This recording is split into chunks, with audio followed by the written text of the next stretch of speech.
Hello everyone. Today's topic is how to keep deals alive in tougher times.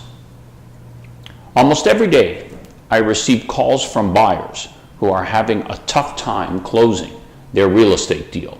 It is a combination of either not being able to sell their existing home for what they expected, or the lender reappraising the property they bought lower than what they paid, resulting in a lower mortgage being approved, or the effect of the new mortgage rules. Either way, the deal cannot close without further negotiations. Here are 5 things to remember whether you are representing a buyer or a seller. 1. No situation is the same, so there are no automatic solutions. No two buyers are in the same position, as are no two sellers. Sellers who need the money from their sale to close a purchase may not have the same leverage on a buyer who cannot close as a seller who is not buying right away or who has already purchased with bridge financing. Similarly, when your buyer is a first-time buyer with little down payment, a seller's chances of recovering major damages in a lawsuit are far more remote, as when the buyer has assets, including an existing home with lots of equity. You need to understand exactly where you stand before deciding what course of action you want to take. Number 2, whenever possible, keep the deal alive. In my experience, keeping a deal alive, no matter what the cost, is still better than canceling and going to court. It has always been my experience that whenever deals break down and end up in court, only the lawyers win. People just don't appreciate the time, costs, and stress of a real estate lawsuit. It is brutal on everyone, except the lawyers who always get paid in advance. 3, forget about the clients blaming the real estate agent. When deals go bad, it is easy for a client to try and blame the real estate agent for misfortune. In my experience, that's rarely the case. It is not the agent's fault a buyer put in an offer without any condition during a bidding war. In addition, buyers and sellers must remember that while they have to pay for their lawyers up front in any lawsuit, the real estate agent has virtually all of their legal fees paid for through their errors and omissions insurance. This is also important for real estate agents to remember whenever a client threatens to sue you as a result of their troubles. They're just trying to bully you.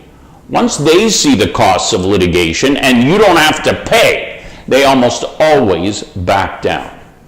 4, remember what to ask for in an extension request. If you're going to agree to keep a deal alive by extending it, sellers should try and ask for 2 main terms of any extension.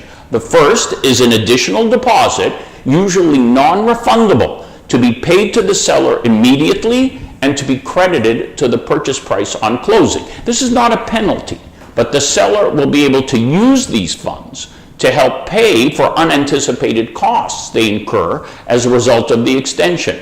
Also ask for interest on the balance due on closing, anywhere from 3 to 7%. This compensates the seller for not having the use of their closing balance during the extension period and helps pay extra interest the seller may be paying on their own mortgage. 5, get lawyers involved early in the process. Sometimes you will have no choice but to put the home back on the market to try and reduce everyone's losses without agreeing to a mutual release. This involves a more complicated agreement, as the parties will not want to place any conditions on the listing, such as the deal being subject to a release of a prior agreement, as this may scare away some of the few buyers who may be left in a tougher market. This is why you need a lawyer to assist who not only understands the legal process, but also understands the MLS listing and selling process. Anyone can close a real estate deal, but when it gets tough, you need someone in your corner who can get the deal done.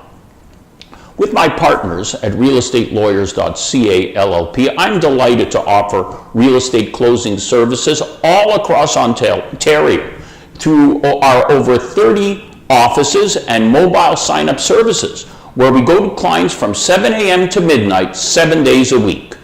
If you have any questions about a real estate closing or have problems with a closing, please do not hesitate to contact me at mark@realestatelawyers.ca or toll free 1-888-876-5529. Thank you.